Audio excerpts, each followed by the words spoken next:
Since the birth of civilization, tyrannical rulers have plagued mankind. Driven by an insatiable appetite for power, such individuals have done their best to control both the minds and bodies of their subjects.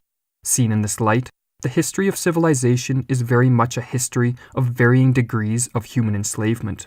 Especially in the case of more authoritarian regimes, it has been common to assume that the masses are purely victims in their enslavement, unable to mount any form of resistance due to the threat of force wielded by those in power.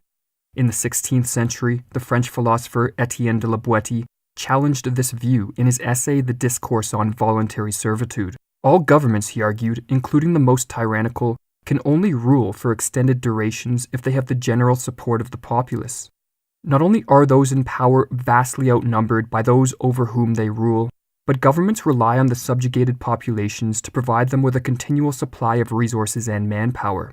If one day enough people refused to obey and stopped surrendering their wealth and property, their oppressors would, in the words of Le Boétie, become naked and undone and as nothing, just as, when the root receives no nourishment, the branch withers and dies. Hence, mass submission to even the most oppressive political regimes is always a voluntary servitude, one based on popular consent, as Le Boétie explains. Obviously, there is no need of fighting to overcome this single tyrant, for he is automatically defeated if the country refuses consent to its own enslavement. It is not necessary to deprive him of anything, but simply to give him nothing. It is therefore the inhabitants themselves who permit, or rather bring about, their own subjection, since by ceasing to submit they would put an end to their servitude.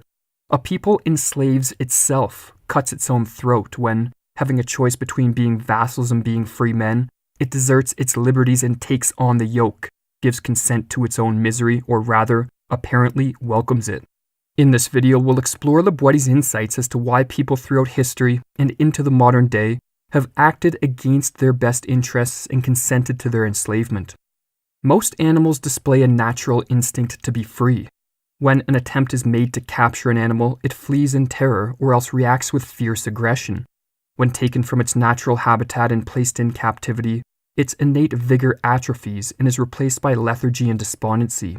The successful domestication of a species, therefore, usually requires numerous generations of selective breeding in order to eradicate the animal's instinct to roam and live free. Le Boétie asserts that in human beings this instinct for freedom is especially pronounced. Various social factors, however, have atrophied this natural instinct over time to the point where now the very love of liberty no longer seems natural.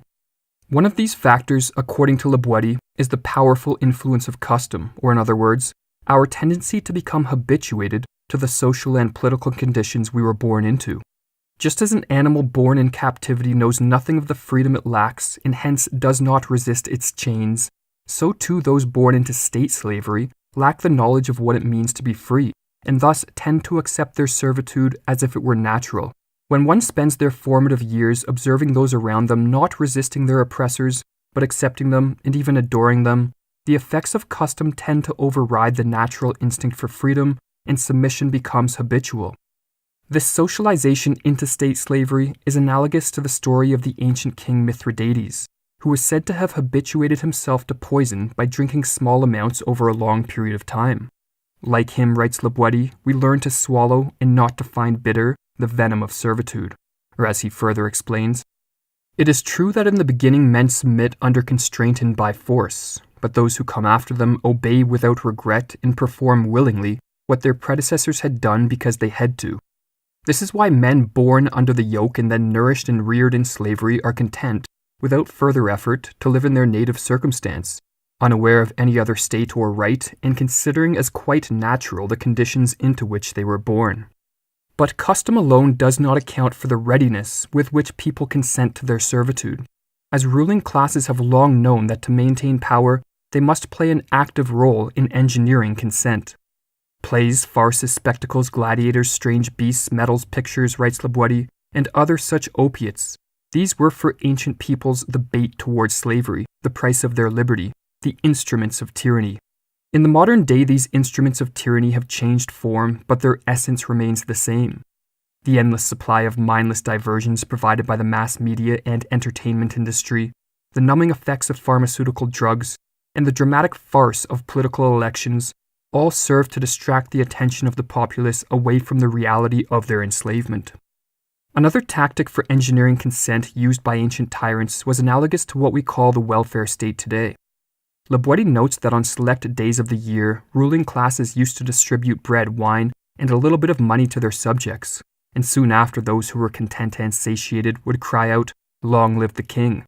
The fools did not realize, Laboiti writes, that they were merely recovering a portion of their own property, and that their ruler could not have given them what they were receiving without having first taken it from them.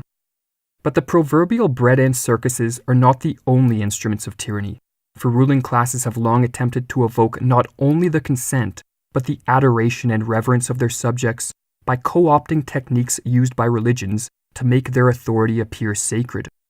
Myths, rituals, the use of religious and cult symbolism, and the construction of buildings symbolizing power and authority and resembling places of worship have long been used by ruling classes to borrow, in the words of Laboiti, a stray bit of divinity to bolster up their evil ways. Despite the fact that voluntary servitude to a political ruling class has been the norm throughout history, Laboiti does not consider it inevitable that this situation will continue indefinitely. For just as there have always existed those who seek to rule and exploit others, so too in all ages there exist individuals who instinctively rebel against any form of servitude, and thus are tortured by the chains which others appear not to notice. Even if liberty had entirely perished from the earth, Laboiti writes, such men would have to invent it. For them, slavery has no satisfactions, no matter how well disguised. Those who comprise this elite vanguard of freedom devote much of their time to educating themselves and developing their critical capacities for the sake of awakening others to the nefarious and deceptive nature of political rule. This work is done in the realization that if a critical mass becomes aware of their enslavement and of the true value of freedom, voluntary servitude on a mass scale will end quite abruptly, for as Laboiti explains, from all these indignities, such as the very beasts of the field would not endure, you can deliver yourselves if you try, not by taking action, but merely by willing to be free. Resolve to serve no more, and you are at once freed.